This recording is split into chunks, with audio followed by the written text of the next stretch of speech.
अंग्रेजों की बर्बरता का गवाह नरसिंहगढ़ का किला। एक रात में दी गई थी 18 क्रांतिकारियों को फांसी। देश में आज भी कई ऐसे किले मौजूद हैं जो अपनी बनावट और रहस्य के लिए जाने जाते हैं, लेकिन कई किले ऐसे भी हैं जहां जाने में डर लगता है। ऐसा ही एक किला है मध्य प्रदेश के नरसिंहगढ़ का। इस किले को नरसिंहगढ़ का किला भी कहा जाता है। 300 साल पुराने इस किले में दिन में भी सन्नाटा पसरा रहता है।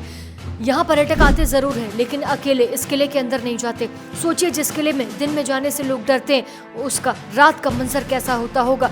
करीब 45 एकड़ में फैला ये महज एक किला नहीं, बल्कि यहाँ दफन है भारत का वो इतिहास जिसे जानने के बाद आपकी रूह कांप जाएगी। इस किले में डर की एक बड़ी वजह यह भी है कि इसे पहाड़ी पर बनाया गया है। कहा जाता है कि यहाँ रात को आत्माओं की चीखने की आवाज़ सुनाई देती है। ये भी कहा जाता है कि अगर कोई रात को यहाँ पर रुक जाए तो फिर वो सुबह का सूरज नहीं देख पाता। किले में सुनाई देती हैं डरावनी चीखें। रात में आत्माओं से गुलजार रहता है किला।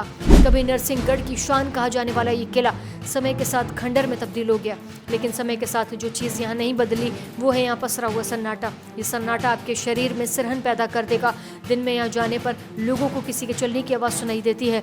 खंडर हो चुके इस किले में कभी राजा महाराजाओं का राज चलता था, लेकिन समय की दीमक ने यहाँ की दीवारों को खोखला कर दिया।